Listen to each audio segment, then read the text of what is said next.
Hi everyone, welcome to my channel.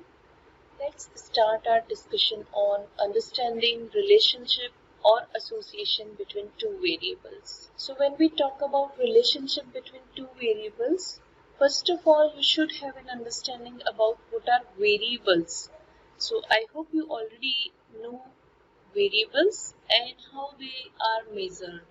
So you must have an idea about measurement of variables, whether they are numerical or categorical, discrete or continuous, nominal or ordinal, interval or ratio. There are many ways you need to understand your data, you need to understand your variables. So I assume that you understand variables and basic categorization between numerical and categorical variables. If you don't have a prior understanding of these concepts, let me know in the comment box. I'll prepare a separate video for that. So in a series of some videos, we would be talking about how we can assess the association or relationship between the variables.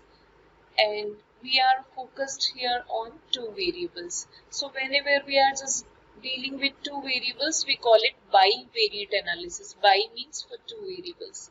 When we have more than two variables and we look at relationship, we call it multivariate analysis. That we will talk about sometimes later.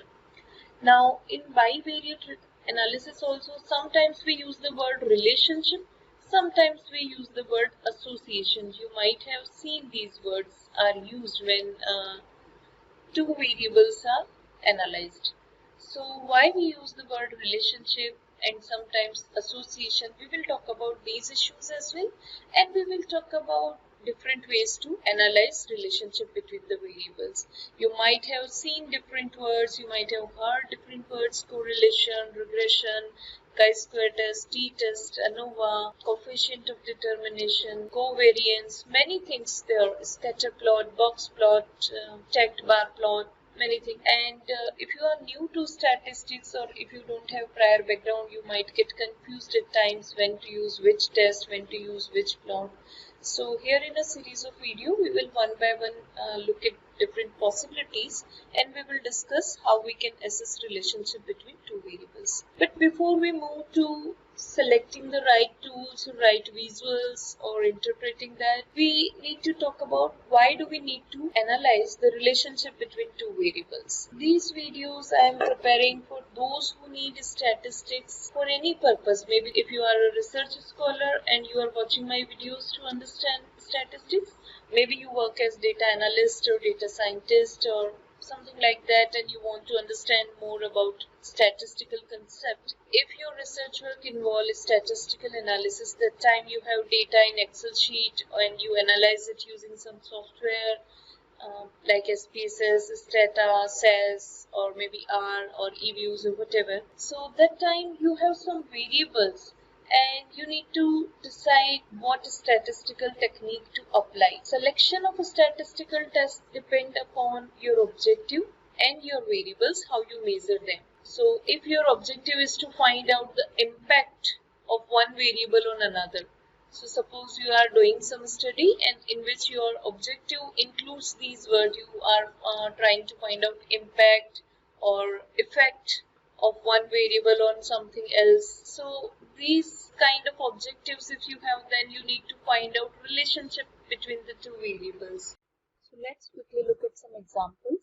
If your objective involves checking the effect of temperature on plant growth, then basically you have two variables here. One is temperature and another is plant growth, and you want to see the cause and effect relationship there, that whether the change in temperature have some impact on plant growth or not. If yes, how much? So there are various ways you need to find out the relationship, but let me just show you that if you want to find out relationship, impact, effect, then you would be using some of the techniques which we are going to discuss in subsequent videos. Few more examples. If your objective is to see the effect of marketing strategies on product sale. So you have different marketing strategies. Suppose you are trying to assess the effect of marketing, three different marketing strategies, A, B, and C, and you want to see how that affects your product sale at the end of the day. There can be many other many other examples. For example, you are trying to see the effect of a treatment on a particular disease. So they are usually in clinical trial. They do randomized trial and they see before and after effect of a treatment. So in the person's condition, suppose we are assessing some treatment and its effect before and after treatment, or placebo and treatment group means no treatment and treatment. So there are two separate groups and you are trying to assess the effect of the treatment on some particular condition, for example, blood pressure or sugar level, or maybe some other parameter which you measure as their health indicator, and you want to assess the impact of the treatment on the disease. So here again you have two different variables and you want to see the effect. Another example, you can see the effect of exercise routine or diet change in weight loss. So there can be many examples if you start thinking on whenever you are trying to see effect of one variable on another variable, or the relationship between the variables like weight and height. So if the variables are related or not. So if you want to do these kind of analysis, you would be using bivariate analysis. Another example can be COVID-19, and we want to look at its impact on economy, maybe Indian economy or global economy. And another example can be, you can see the impact of COVID-19 on mental health of people, or otherwise you can simply also see the effect of economy, recession on mental well-being of people. So these can be some of the examples. You can think of any other example from your particular domain. So wherever you have two variables and you try to see the effect of one on another, or you try to see their relationship, I would like to also make one point here that whenever you have this kind of objective for your research purpose, you need to make sure that you have a clear understanding of how you are going to measure these variables. If you look at the first example, you have temperature and its effect on plant growth. So if you want to analyze this objective, you need data in Excel sheet in this format where temperature is one column and plant growth is another column. And these have some entries, maybe numerical or categorical, discrete or continuous, whatever. But you want to see these two variables as your data column in a data frame or in an Excel sheet, right? You must have clear understanding how you are going to measure temperature and how you are going to measure plant growth. So for temperature, you might think of measuring it in degrees Celsius or Fahrenheit, something like that. But how you are going to measure plant growth? So you might need to consider different factors and you might need to come up with some indicator which represent plant growth.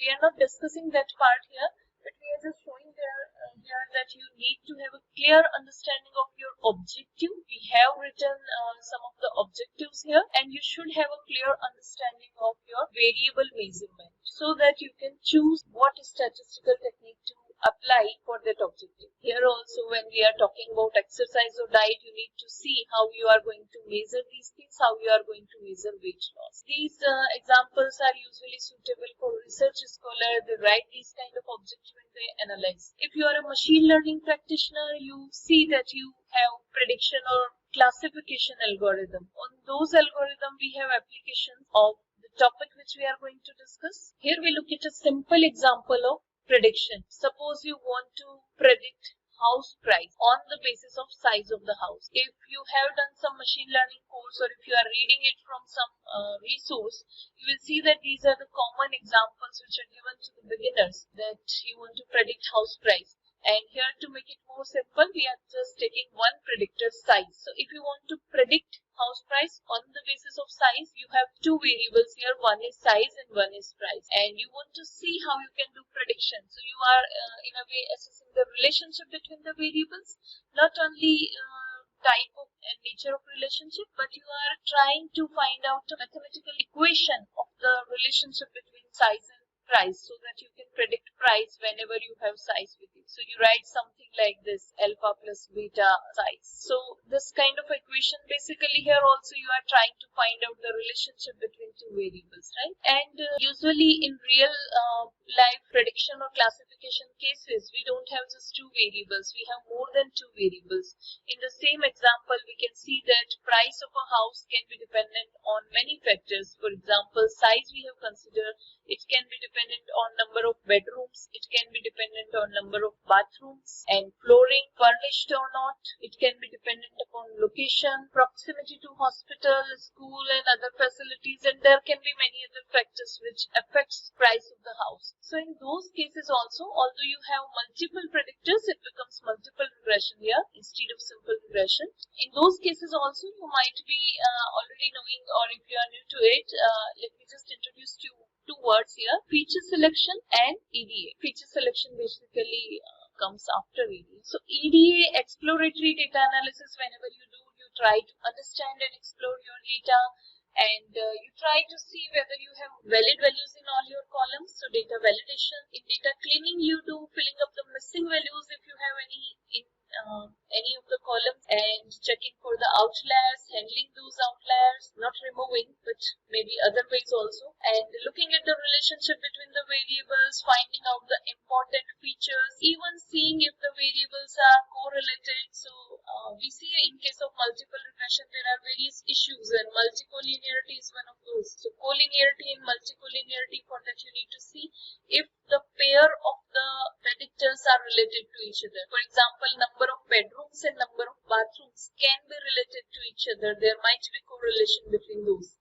And if they are highly correlated, which we suspect, then it's going to impact our model. So we can't include both the variables as it is in our data set. We need to do something about that.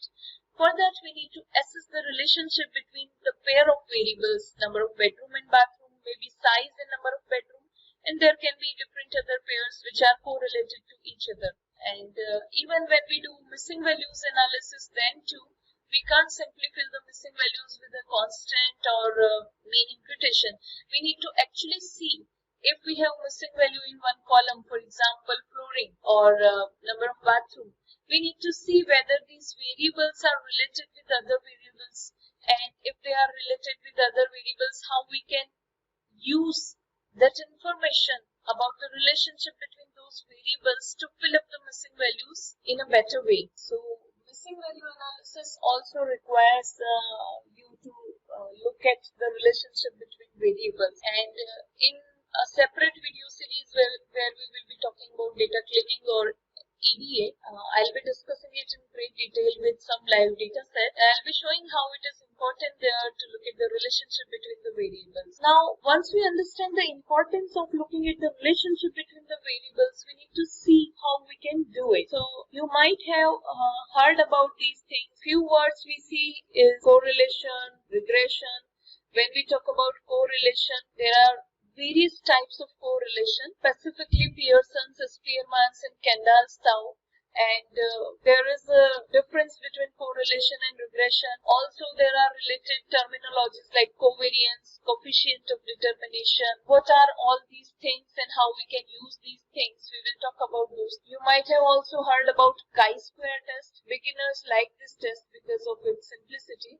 When you start reading about chi-square test, you see some other words also there to confuse you. Fisher's exact test. There are many actually. I'm just writing the common and popular one. Also the related statistics you might have heard, Kramer's V and phi coefficient and U coefficient, and there are many. So what are these tests? What are these statistics, and how you can use these things to assess the relationship between the variables? Another thing you might have heard about statistical tests like t-test and ANOVA. So t-test also have different types, univariate and bivariate t-test, and even if we talk about bivariate, we have independent sample t-test and paired sample t-test. ANOVA has a complete family of related tests. We would be talking about how we can use ANOVA for bivariate analysis. You might have also heard about using logistic regression to find out relationship between two variables. Basically, it is used for classification. So all these words you see when you just quickly Google how to find out relationship between the variables, or how to predict, how to classify, or how to see the association between the variables. So there are so many things, and if you have never done it before, you might feel confused. It's okay. In subsequent videos, we are going to discuss all these statistical tests and techniques, and we would be focusing on few points. First of all, we would be talking about when to use these tests. So instead of taking up a test and then looking at its case example, we will be looking at some scenarios when the particular test can be used. And we will be doing it with some data sets so you have a clear understanding. Secondly, we would be seeing how to use the test. So if you understand the particular use cases of that particular statistical technique, you need to have a comfort level with some statistical tool to do that.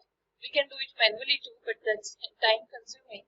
So we will see how we can do it using R or Python, maybe SPSS too. Choice of the software is not important. Whatever statistical tool or software you are using will do the job. And then we will be seeing how to interpret the results. So even if you have done ANOVA in any of the software, you will see some table there. So we will see how we can interpret that table to make conclusion, to get insight.